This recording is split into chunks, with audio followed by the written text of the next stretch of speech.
So today we will begin from this page number 22, a strength of original permanence. From here we'll start. So I'll just color and then you can read. Yeah. A strength of the original permanence, entangled in the movement and its flow, he kept the vision of the vasts behind. A power was in him from the unknowable. Yeah, beautiful.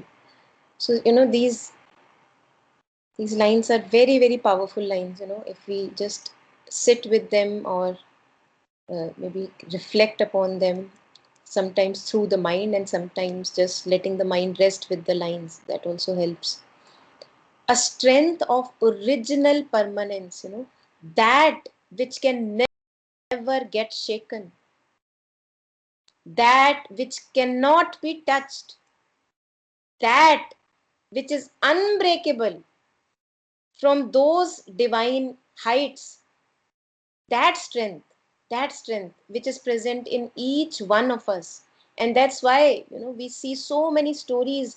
People have gone through so much, yet they use all those experiences. Many most of the times we hear these talks and stories that no matter what happened, the person rose higher and higher. With this, very close to us is this example of Stephen Hawking. Look at the body that he has got and look at the work that he has done.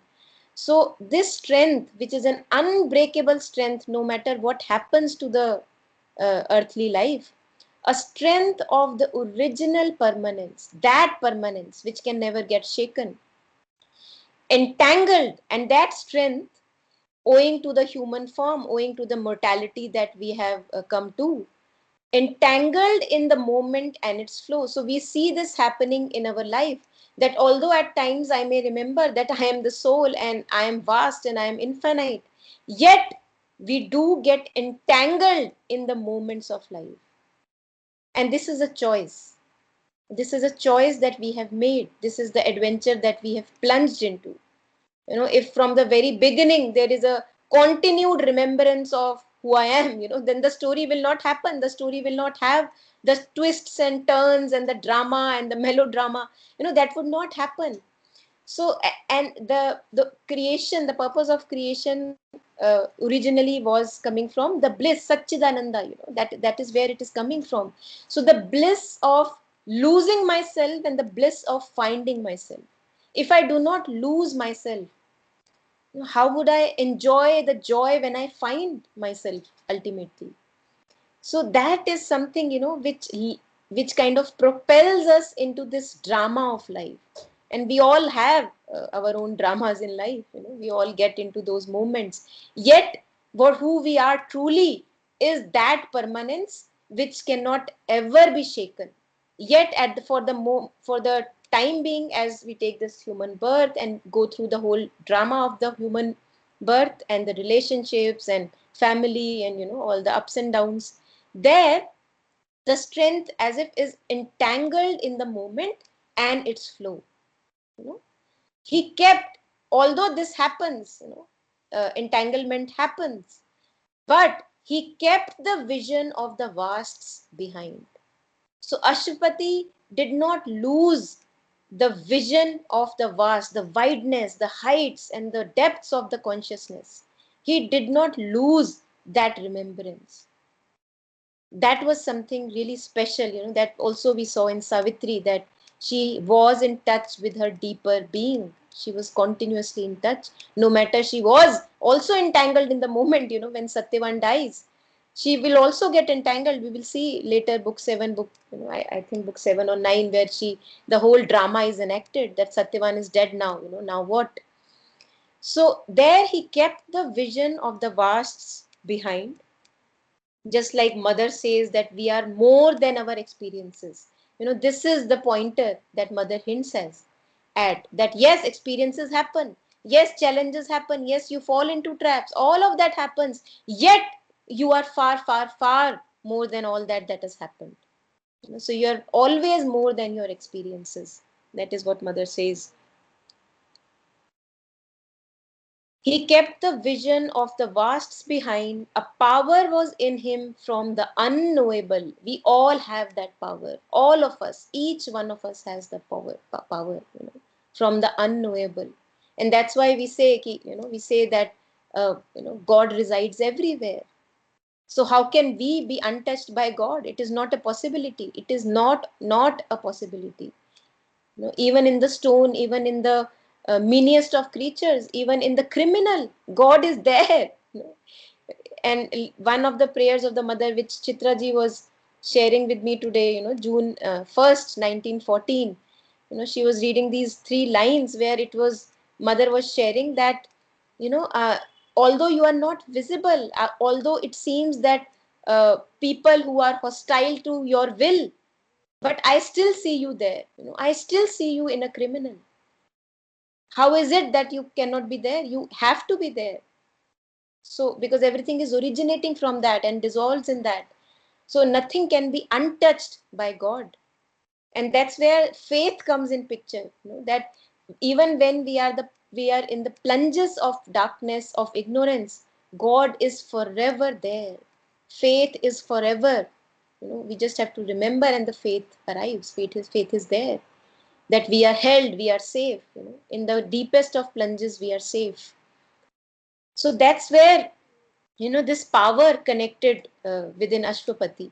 And this also reminded me when I was reading these lines that Kabir says, यह जीव आया दूर से, जाना बहु है दूर, बिच के बासे बस बस गया, and something like मीच पड़ी है ख्याल, in the sense that yam will come, death will call any time. And where are you settling yourself? You did not come here to settle yourself here. You just came here to go through all the experiences. Don't settle here. Don't settle here. कहाँ बस गए? रास्ते में बस गए. तो रास्ते में नहीं बसना है. We have to constantly. That's why this remembrance is so important. And forgetfulness has its own purpose. Yet remembrance also is there for us to utilize.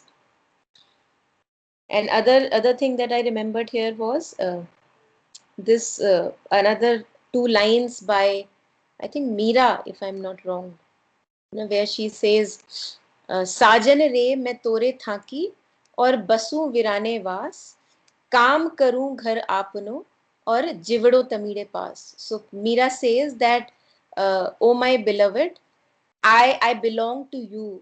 I belong to you. It is from you where I come from. Or basu virane vas, and she says that where I am presently, it's not my home. Earth is not my own home. These uh, ties and relationships, this is not my home. My home is with you. You are my beloved.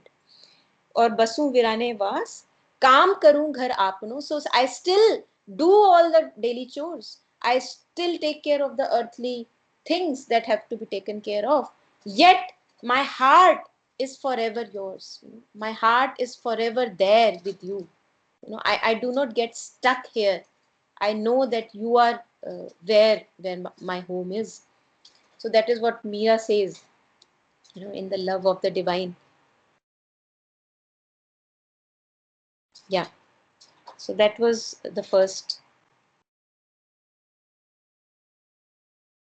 4 lines. And I see that if we, no matter how many times we forget, even after 100 times not remembering, if 101th time I remember, that's okay. That's okay. That's my baby step.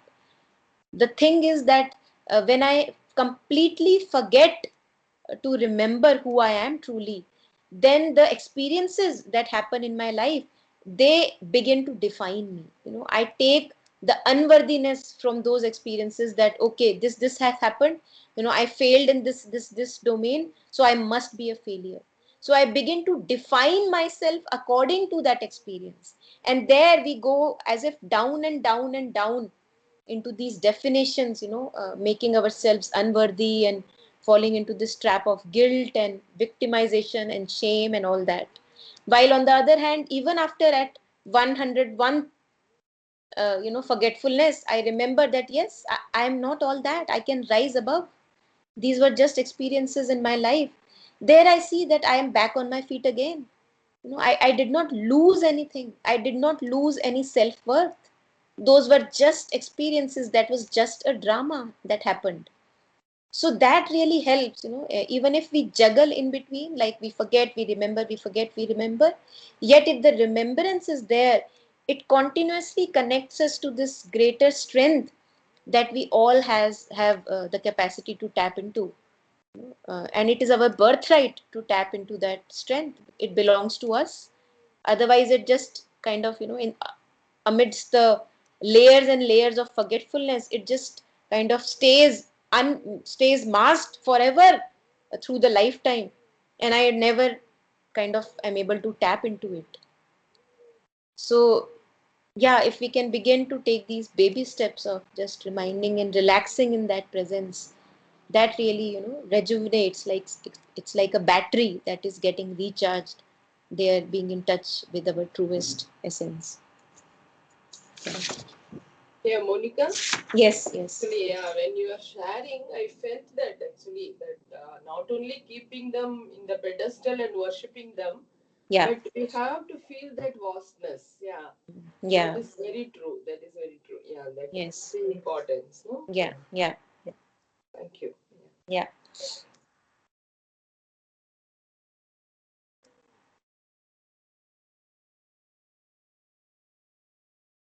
Okay, who would like to read? An archivist of the symbols of the beyond, a treasurer of superhuman dreams, he bore the stamp of mighty memories and shed their grandiose ray on human life. Hmm. So this is again continuing the description of Ashwapati, the king, father of Savitri.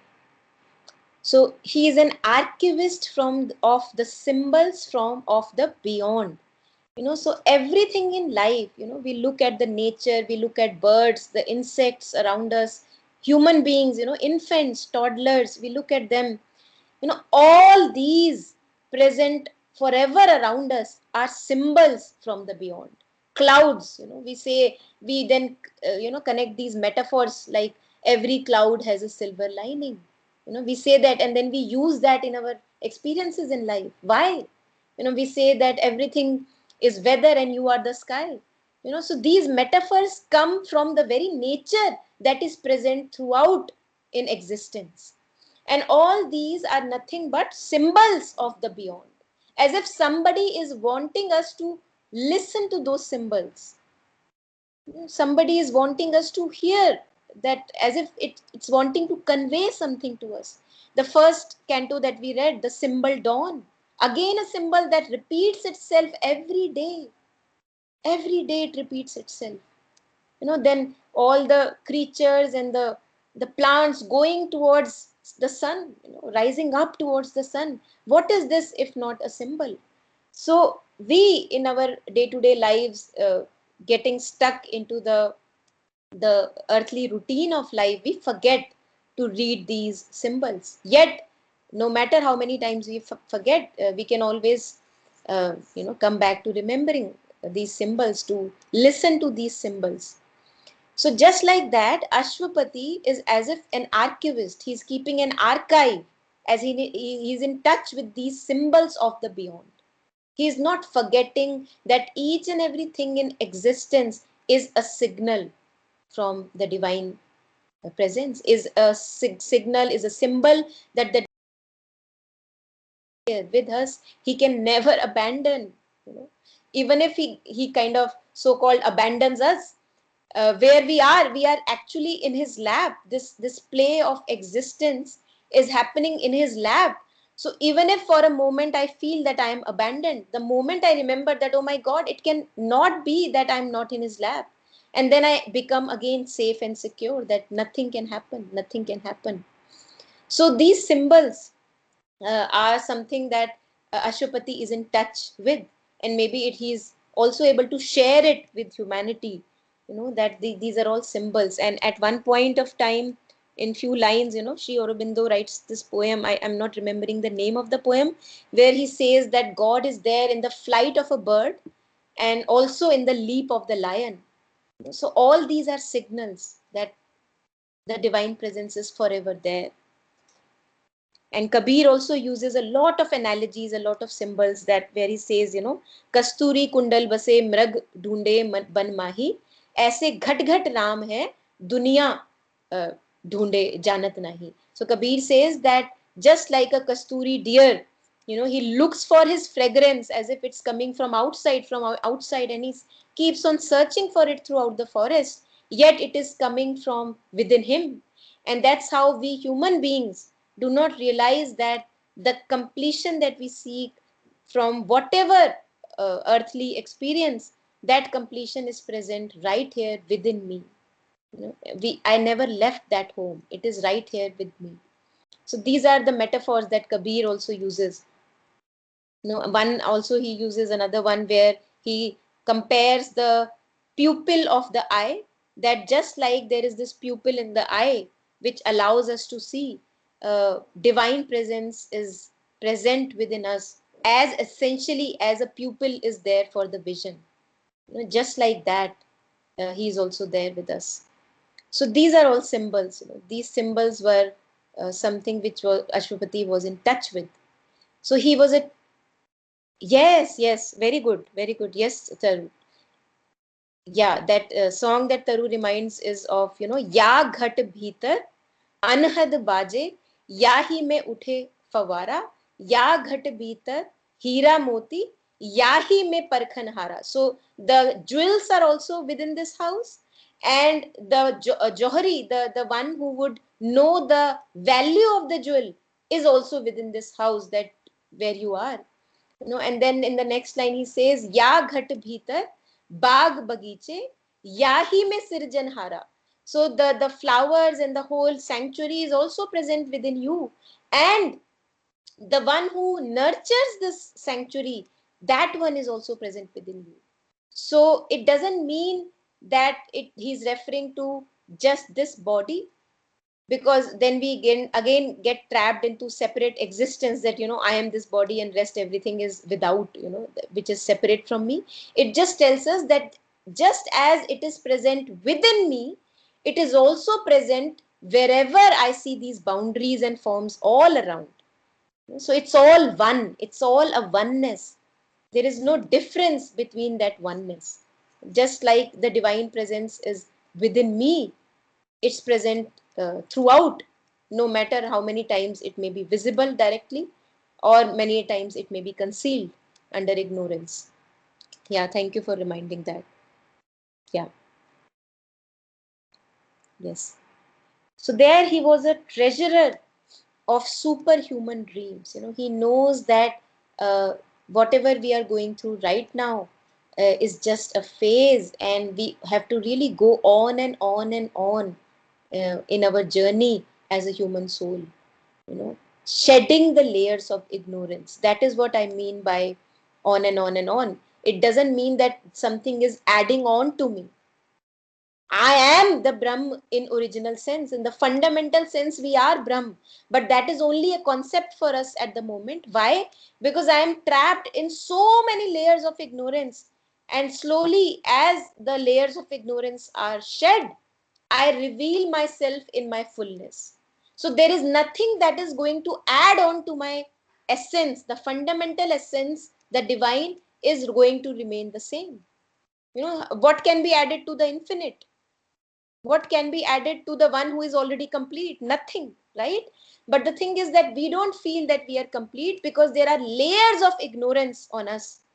And that is why we love going through challenges and experiences, because the more we are hurt, the more we go through pain, we keep on dropping as if layers and layers of ignorance from us, and that makes us lighter, that makes us lighter and lighter and lighter, and there is no limit to this lightness. One can go on and on and on, shedding these veils of ignorance. So that is what is meant by ascent. When we talk about ascent, he bore the stamp of mighty memories, the mighty memories that I am from the divine origins, and nothing can stop me, nothing can stop me from manifesting divinity in its true essence. So those mighty memories, full of strength, full of power and knowledge and bliss, he bore that stamp, that in every day-to-day action that Ashwapati did, in every challenge that he went through, that stamp was always there, that he is always having a larger vision, larger vision, forever a larger vision, and shed their grandiose ray on human life. That whatever human experience he went through, whatever relations he went through, whatever strife he may have gone through, or the kingdom that he took care of, everywhere he was able to shed this grandiose ray of these mighty memories, that that we actually are coming from there, and all of us are connected to that strength. So he was able to shed that light in each and every act of his, that light of uh, the divine origin. Yeah. Anything from here?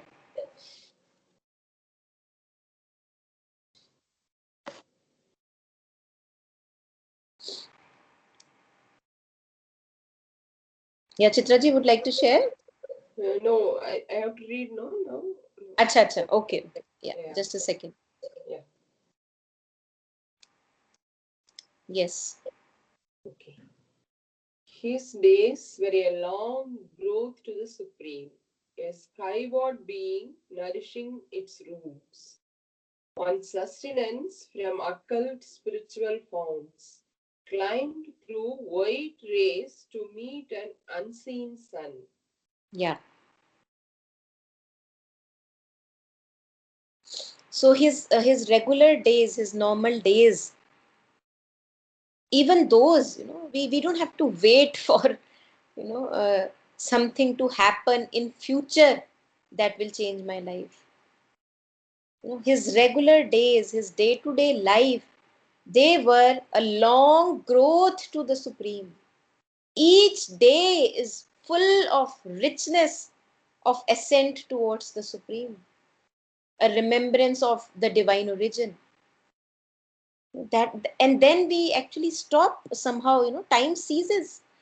We stop looking towards future as something that will complete me, when it comes. This is something which is very interesting, that the more we live acknowledging each and every experiences of life, and learning through those experiences, okay, what is this trying to tell me, what is this showing me. So becoming like a microscope to ourselves in our movements.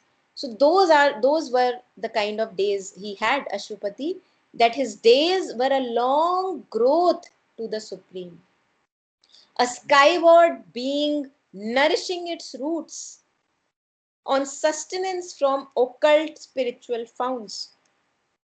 And this reminds me of something which, Taru, you had shared a few weeks ago, from chapter 15, Bhagavad Gita, where verse 1 to 4, where there is this reference to the inverted banyan tree, a huge inverted banyan tree, the Ashwatha tree, as they call it, where it is said that the roots are in the sky. The roots of this tree are in the sky. Kabir also talks about this tree a lot in many of the verses.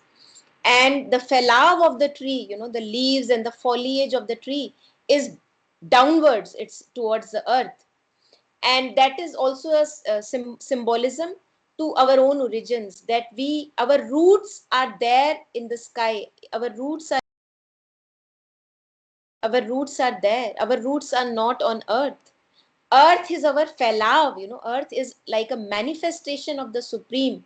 But what we do is we kind of become settled in the foliage. We forget about the roots. And no wonder that we get drained of energy after a few years in life. Because we stop remembering our origins. We stop remembering and nourishing our roots, because the nourishment of the roots would be coming from the divine touch only. It cannot come from the earthly touch. The earthly touch can feed my senses. They can keep my body fit. Food can keep my body fit. The body is coming from matter. But who I am truly, the soul, the essence, the divinity, that is coming from upwards.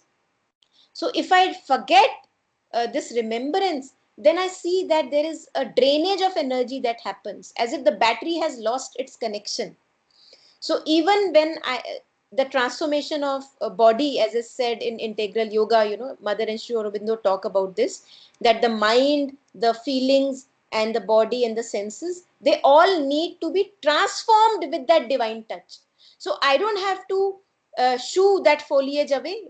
जो नीचे का फैलाव है उल्टे inverted tree का, उसको मुझे शू away नहीं करना है. I have to constantly keep that remembrance of my origin upward in the sky, take all the nourishment from there, and then spread that nourishment into the mind, into the vital, into the senses, and into the body. This is how the transformation is going to happen.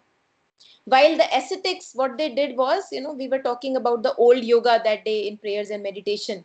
They just remembered the roots. They thought that rest of the portion is unnecessary. So it remained as it is. It did not get transformed. The mind, the vital, the senses, the body. It just remained in ignorance, just as it is was when they were born. So that is the connection that in integral yoga, Mother and Sri Aurobindo make, that the mind, vital, body, and senses, they don't have to be left in ignorance. They can enjoy the light of the divine too. They also have full birthright of enjoying this light of the divine. And when I have this remembrance of my divine origin, then I can put that light in the mind, in my emotions. The emotions can become purer and purer and purer. There is a long way to go for us. And the body also, the cells who have forgotten that they can be immortal, they think that after some time I will die. Even the cells have that memory now that death is certain. So that can change, that can reverse. So the physical body can change, right? So this, I thought it will be nice to extrapolate here, when it is said that Ashwapati, his skyward being nourishing its roots. So skyward, because there is a aspiration, we have to grow further and further, shed more and more layers of ignorance which are covering ourselves.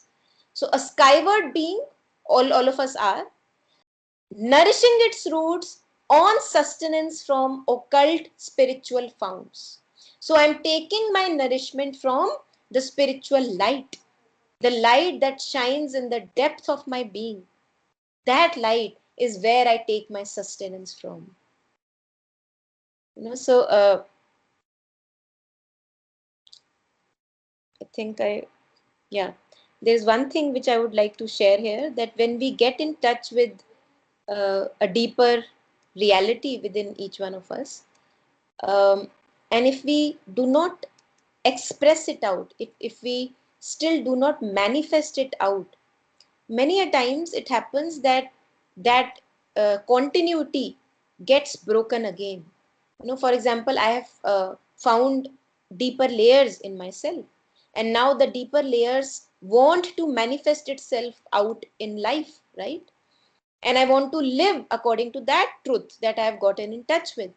So if I still do not allow myself to be in touch with that truth and manifest it out, owing to the fact that what will people say, and I'll be a changed person, and I don't want to lose my relationships and all that, there we see that if we begin to hide it, which is actually a possibility, it can happen for a certain phase of time, then that continuity, that touch that we got from the deeper truth, that begins to come uh, like a veil of brick wall, like a wall comes again, and that disconnects me as if from that deeper touch. So that's why it's very important. I remembered this on this line where it said that sustenance from occult spiritual founts. So whenever each one of us intuitively knows that one is trying to manifest this inner truth out, that is something which is our birthright.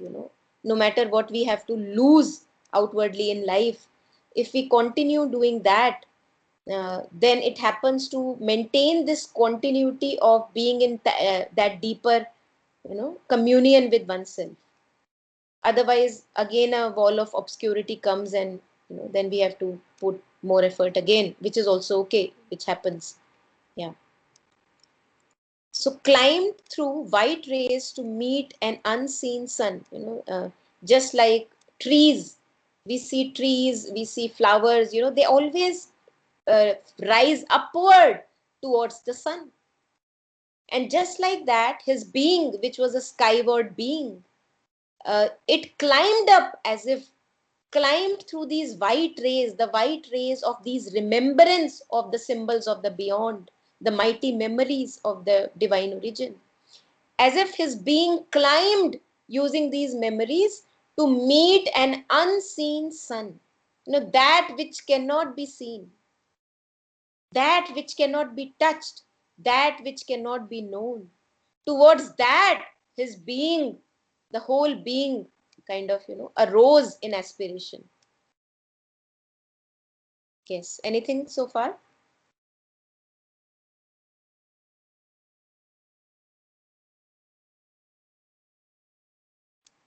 Okay.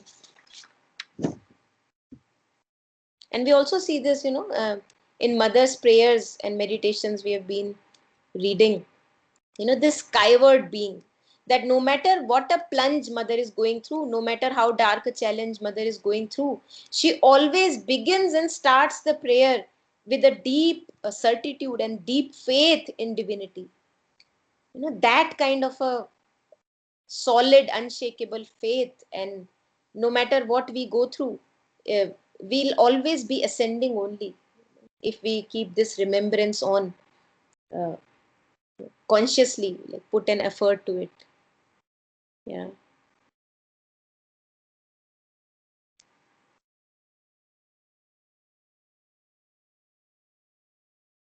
Yeah, who would like to read? His soul lived as eternity's delegate. His mind was like a fire assailing heaven. His will, a hunter in the trails of light. An ocean impulse lifted every breath. Each action left the footprints of a god. Each movement was a beat of puissant wings. Yeah. So delegate is someone who is representing, right? Who is representing someone, like an organization or a community. His soul lived as a delegate from eternity. Our limitless self, our limitless soul is here on earth, representing that immortality, representing that infinity that we are coming from, representing that wideness, that depth that we are coming from. His mind was like a fire assailing heaven. So the mind, such an intensity of the mind that it was like a fire, as if it's attacking heavens, like it's wanting to open up the heavens, wanting to see the truth in everything, attacking everything, wanting to see the light behind everything. So that was the mind that he had. His mind was like a fire. A fire purifies, a fire burns, and that which remains is the truth. So that kind of a mind, which is always hunting for truth. And the next line comes, his will, the life force that we have, the Shakti that we have, all of us, his will, a hunter in the trails of light. As if it's trying to always look for the truth, look for the light, hunting for the light. Acha, darkness hai, okay, still there would be light. Let me find out the light in the darkness. Let me see the light behind this challenge. Let me find the truth behind this obscurity. So that kind of an intensity with which he lived, the mind, the will, all serving that soul that he was. An ocean impulse lifted every breath. Each breath is like as wide as the ocean. An ocean impulse lifted every breath. We take so many breaths, we are not even conscious. And obviously, that is our journey from unconsciousness to consciousness. And there it is said that with each breath, he is connecting to this wideness of his divine origins. Each action left the footprints of a God. Each action left the footprints of a God. Mother says, remember and offer, remember and offer. That no matter what we are doing, we can always go much and much deeper in remembering and offering, because we see that we forget. And forgetfulness, we are born with forgetfulness, but we don't have to live in forgetfulness. Remembrance is also given to us as a gift, just as forgetfulness is. So when we are ready, when we are capable, we can allow ourselves to remember our origins more and more, remember our wideness, remember that nothing can stop us, nothing can break us. And there, each action of Ashupati left footprints of a God, something noble, something purer that he made possible through each action of his. Each moment was a beat of puissant wings, as if there is a powerful bird who is, kind of flapping his mighty wings for this rise. Just like that, each moment of his life was full of this power, the divine strength that he was connected with. Always looking at uh, the light behind all the appearances and deceptive appearances of life. Yeah. So keep sharing if you have anything.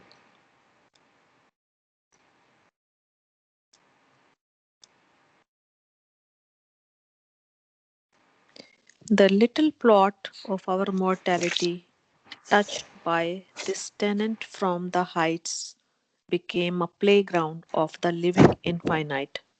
This bodily appearance is not all. The form deceives. The person is a mask. Hid deep in man, celestial powers can dwell. Yeah.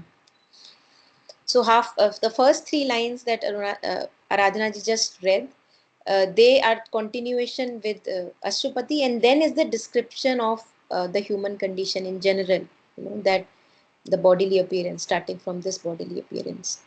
So let us finish the description first. The little plot of our mortality. It's a beautiful imagery that Sri Aurobindo has created. Again, throughout Savitri, we see so many images, beautiful images, through which he wants to hint us towards something beyond, something towards the beyond. So he says, this little plot of our mortality, touched by this tenant from the heights, as if I am the soul that, and I am having this tenancy, I am living like a tenant in this mortal plot. This little plot of our mortality, the earthly existence, where things are mortal, they come and go, come and go. Touched by this tenant from the heights, became a playground of the living infinite. Now, when we are in remembrance more and more in our capacity of our origins, that yes, I have a body, yet I am not the body. I have a mind, yet I am something beyond the thoughts. I have feelings, yet I am something who is beyond the feelings also. So when we remember this more and more, we are capable to remember this more and more, we see that our drama of life actually can become a playground of the living infinite.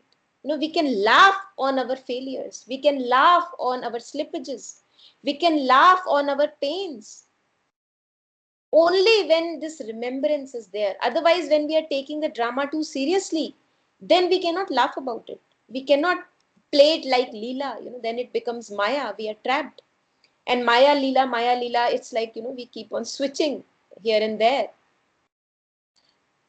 So this is a beautiful imagery that once we are in touch with this reality that we are the tenants in this mortal life, then all the drama of life, no matter how tragic it may appear, it can actually become a playground of, not become, it is the playground, but it can be revealed to us that yes, this is a play, and I can go through this laughing about my own failures also. It's okay. I have got to lose nothing. Neither I have to gain anything.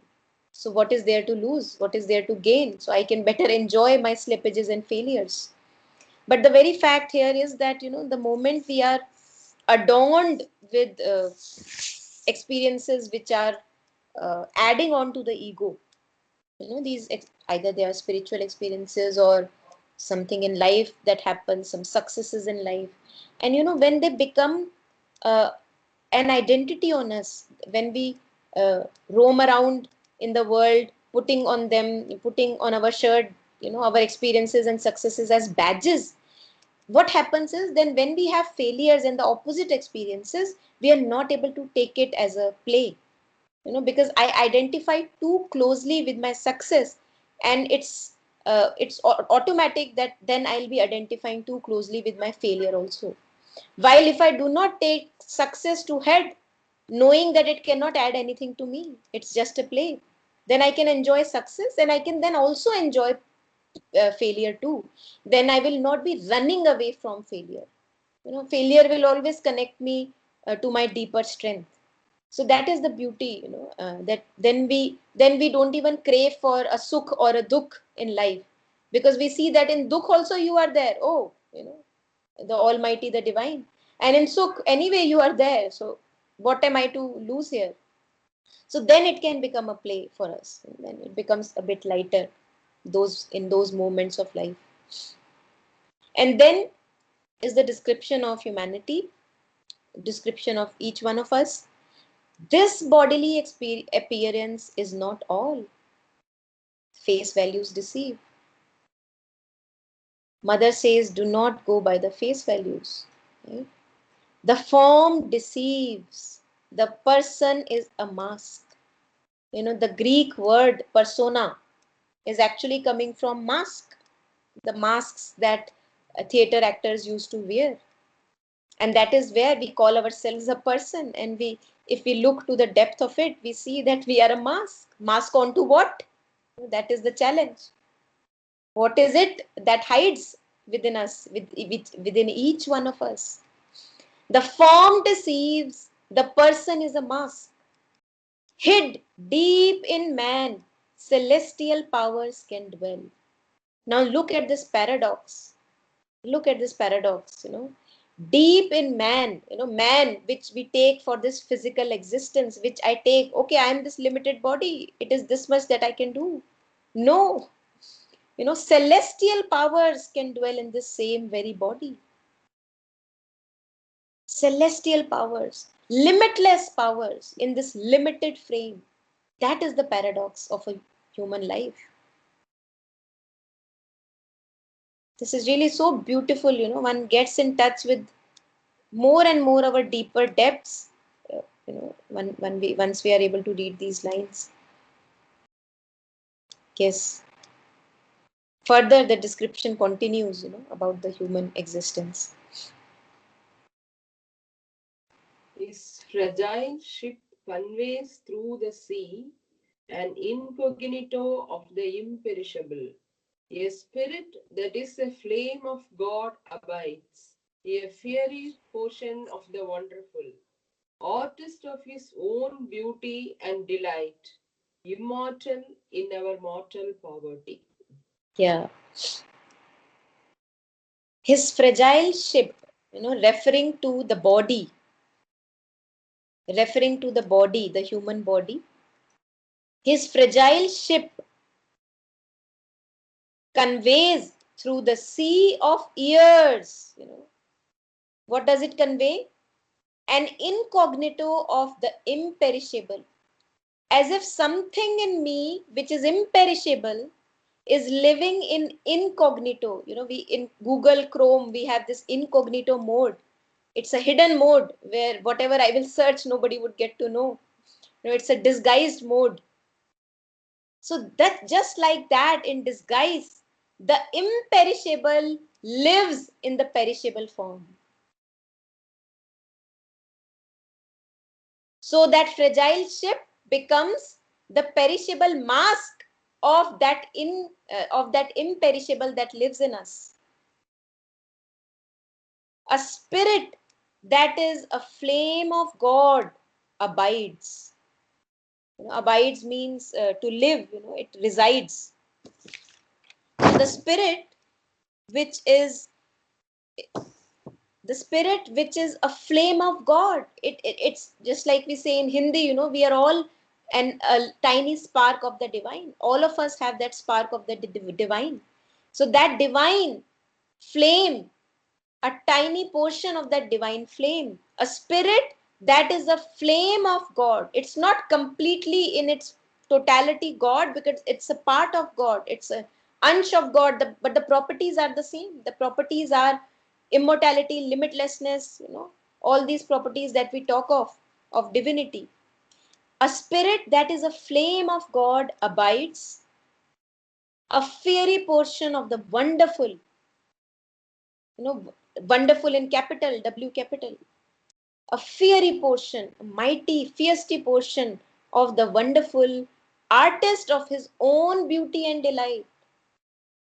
No one is pushing me in this life. I myself am creating this life for myself in forgetfulness.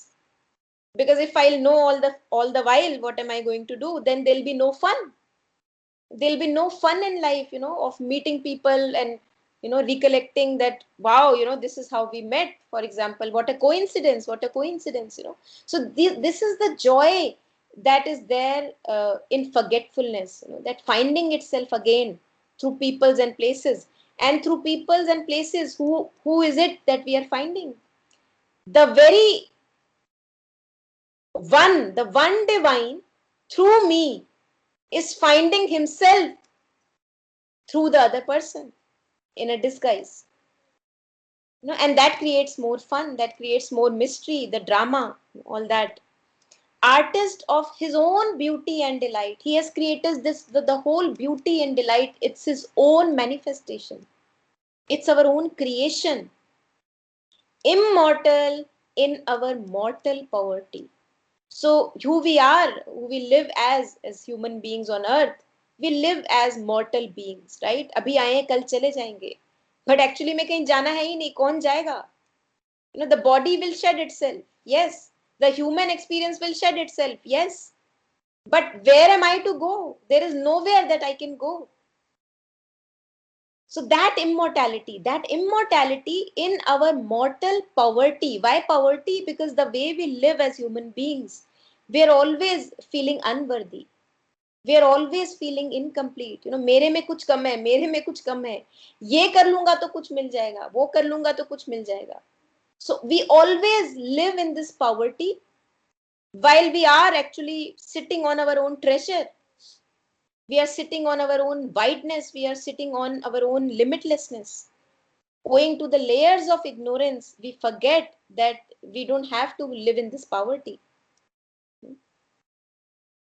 So this is how the immortal lives, immortal in our mortal poverty. Now this is the paradox again.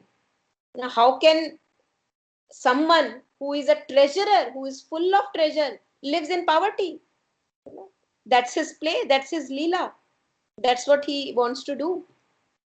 And then finds himself out after some time. Yeah, so maybe last 5 lines, last 4 lines. Yeah.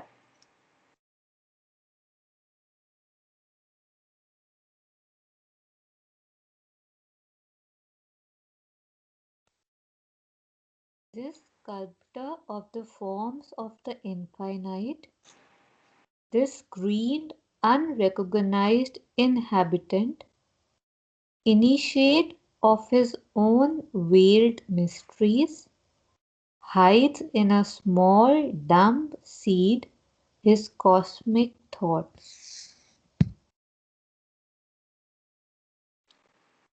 Yes, so this creator that hides in each one of us, the creator of the whole manifestation, this sculptor of the forms of the infinite, he is the one who is there. He is the one who is molding everything into shapes. He is the one who is suffering even. He is the one who is going through the pain. He is the one who is going through the challenge. He is the one who is going through grief. He is the one who is going through the failures. He is the one who is going through successes. He is the one who is the sculptor of all the forms of the infinite, infinite forms, myriad number of forms, innumerable. This screened, unrecognized inhabitant. We most of the time we are not able to recognize this part of us. As if a whole life kind of goes by in a sleep, and that is obviously a part of the play. It's actually a part of the play. Ignorance is part of the play. And whenever one feels capable or pained enough, one rises up from the sleep. And then another dream may come. Then one can again rise up from that dream. So this screened, unrecognized habitant, he is screened, he cannot be seen. He's beyond mind, feeling, and emotions. He's beyond all that. Initiate of his own veiled mysteries. He is the initiator, he is the artist, director, even the actor of his veiled mystery, the mystery that life is, the mystery of ignorance in life, the mystery of darkness in life, the mystery of the human experience. Sometimes it becomes so complicated. He is the creator of all these mysteries, initiate of his own veiled mysteries, hides in a small dumb seed. When we look at a seed, even if we look at a seed from nature, can you say that it can give rise to a beautiful tree full of animals, insects, full of fruits and colored leaves and all that? We cannot say, we cannot tell. Face values deceive, while the whole imprint of the tree, is there in the dumb seed. A seed which we may just rule out, we may kick it by the foot. Now if we enter this domain, this makes life so interesting, that each and every movement in my life is not what it appears to be. Each and every definition in my life, each and every label and image in my life is not what it looks like. There will be ever more and more to it. And that's the unfoldment of life. That's the mystery of life. So in this dumb seed, he hid his cosmic thought, a universal thought hidden in a dumb seed. This is how he likes to play. This is how he likes to play around, fool us around. And us means himself only, because what is there but himself? So when I say that God is cruel, actually God is saying it to himself only. The God is saying God is cruel. So that is the game. Until I find out that God maybe is not cruel. That was something which I felt. And then again, it's God in me that is talking, as if, relating with the God outside. That, oh, you are not that bad. You are a Karunamay God, and you are full of kindness. So that's the play, that's the play. And I think again and again this word comes to me, divine comedy. This feels like a comedy that's going on in life, that we don't even know what a movement or what an experience in life reveals to us. We think that we know, the ego thinks that it knows what life is. But really, can we really say that we know life? Such a beautiful mystery and full of depths of, abysmal depths that we cannot even touch. How can I say that I know life? We can just enjoy in all this experience, whether it's pain or suffering or enjoyment or whatever.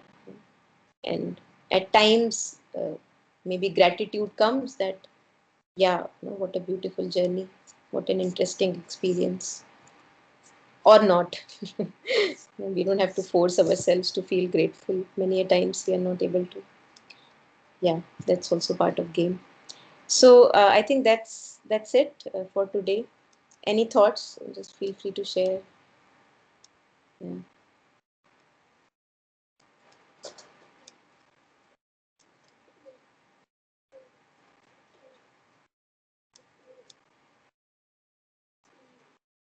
Okay.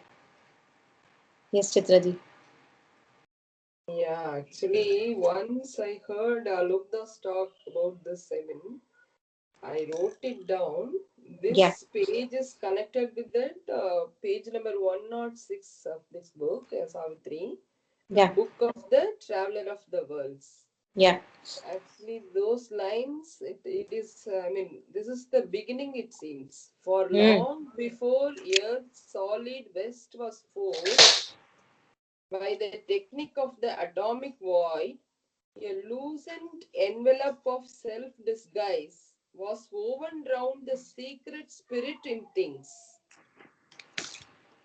Yeah. Uh, Beautiful. you explain, no, that seed, about that seed, yeah. Yes. Yes. Yes. Yeah.